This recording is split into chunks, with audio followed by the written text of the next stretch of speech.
Now, I'm curious, anybody in the chat or here or whatever, anyone watch Bright yet? I really want to, actually. Okay. I really don't want to, but I'm going to do it anyway. Sean's just gonna force me to watch it. Yeah, we are. Yeah, we are, baby. Because I will say, Okay, dude, I remember when we talked I about don't this say a long this time too, ago. but I really want to see it because I've heard such intense reactions to it, and okay, maybe it's bad, but I can't imagine it being worst movie of the year. So, Nick, clarify if I'm wrong. No, because the thing is, like, when you watch this thing, like, for one, like, I remember watching the trailer a long time ago about this, and I was like, oh, it's gonna be some bad shit. It's Will Smith doing this typical fucking thing. But, man, it's so not that. Will Smith's character, I mean, if you like Hancock, and you like the shitty, drunken, fucking asshole fool that he was then, like, he's back. I don't. Like, There's a sequel to Hancock, finally? yes, finally. I'm sorry, man. I know nobody likes Hancock, but I like that movie, man. No, me too, Why? man. I love this shit because Will Smith is actually being able to do his own thing. Like, I much rather have fucking Fresh Prince of Bel-Air, like, oh, fucking crazy, silly Will Smith, more so than fucking, oh, tell the truth. I don't want no Academy Award winning failure fucking bullshit. I want some fun, like, this movie sucks and having a great time fucking Will Smith. And I think that's how we all think. Like, Independence Day, I mean, I think we still watch that every now and then, right, Gandra? No? Maybe not? Right. I love that shit. movie We went on Joe Collins tonight. We Yeah. went to be on Independence Day. Only good part of that movie. Yeah, Independence Day is high-class trash. That's what that means. Hey, man, I'm back, and it's a great film. He sacrificed himself for the world. That's the weird thing, like, that's like a really emotionally stirring sequence in a film that has zero emotional value up to that point. Actually, all right, hold on. I'm gonna defend fucking. Goddamn. Don't. No. I'm When gonna the defend Independence Day. Don't. That was sad. They literally actually build up the father-son relationship. That's one of the few characters they actually do get in depth with the two. Like, they show that he doesn't like his father, what he's become after the alien experiment stuff. And it's just a clash between the two. And after the alien stuff happens, it's just him coming to terms that his father was right. And that final sacrifice is him kind of accepting his dad was a hero to a certain degree. Bro, you're looking into this shit way too fucking deep, man. But It if is you really Roland think about Emmerich. it, his father's also the reason why the Earth was attacked in the first place. Yeah, but I mean, we won't get into that. We can't What about a always, review of Independence Day? we can't always get rid of all the other things, man. I'm just saying. But the thing is, like, and you're talking about that shit being taken too seriously. This shit with this fucking guy is being taken too seriously. I really hate the fucking most generic fucking villains ever. Like, every cop, and they had to be white cops. And then there's like a lot of like they want black people to be the new whites that don't like fucking aliens or whatever, or orcs. And this dude takes so much shit, it's so unrealistic. Like, one thing I will say is, like, I really hate how they have dialogue of like, oh, you with that orc motherfucker? I hate that dude. Man, remember the war? Which, by the way, don't tell you anything about the fucking war.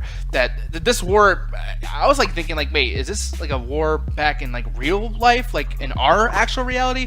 And like, Civil no. War, next the Civil Or War. it could have That's just what- been like a World War type thing where they Well, fought yeah. against they had an axis of power type thing. Exactly, but then apparently this takes place 200 years later, like 200 years in our future.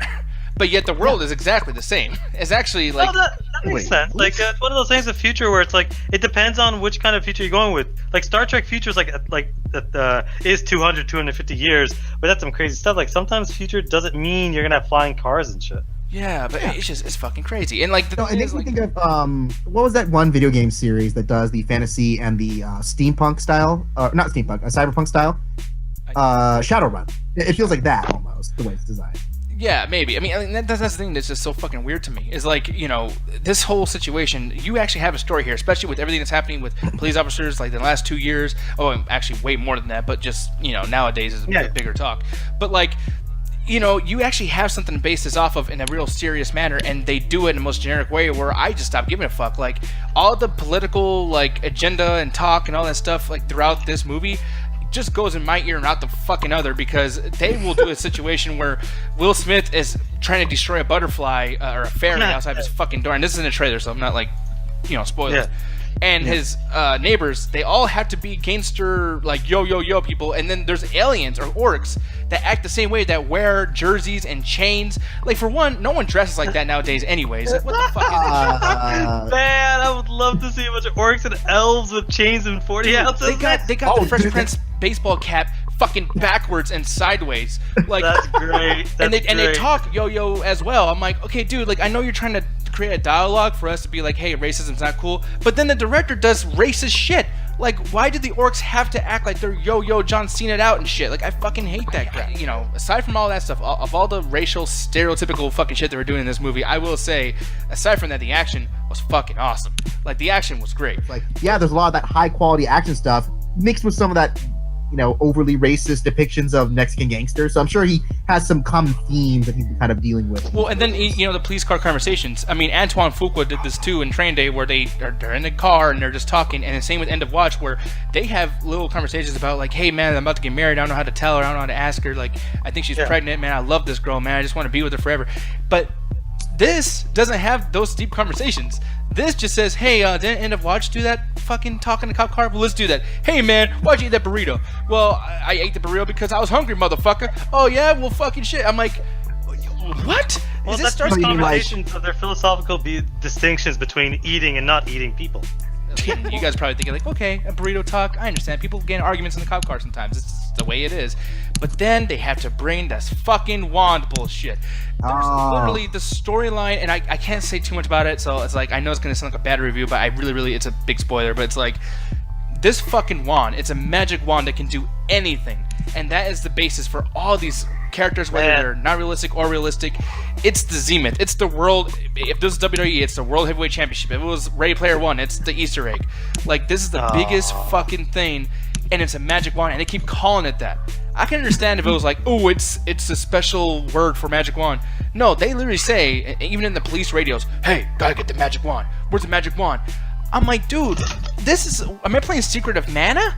Like, Yes. what the fuck is this? Like I said, man, this movie, I give it a fucking. It's definitely a stream it, and I know it's like, oh, obviously Netflix, but it's like, yeah, it's really like right in the middle of good and bad. People are saying this is like the worst thing of the year. People just want to shit on things. Now, I want to ask too, Nick, because, you know, again, doing my Oscar podcast stuff, Bright is eligible for makeup this year because it's the same people who did the Oscar makeup for Suicide Squad. Yeah, no, but so is the technical work still good in this movie? Like the makeup, the camera work and stuff? Like, what was your thoughts on No, that? yeah, absolutely, and then especially just like the effects on when people are injured and shit like that too. Like, I love, like, I mean, it's actually, believe it or not, it's gory. Like, I wasn't really expecting it. R-rated? Yeah. Okay. No, and I don't know what rating it is, but I don't know how it's not R, because they're like F-bombing like a motherfucker. It's like, yo, motherfucker. It's probably R-rated, but it's on Netflix. Okay, no, that sounds like David Ayers because the End of Watch was full of F-bombs, like wall to wall. Yeah, and racist slurs and shit the whole fucking way Oh, through. yeah. Yeah. Oh, yeah.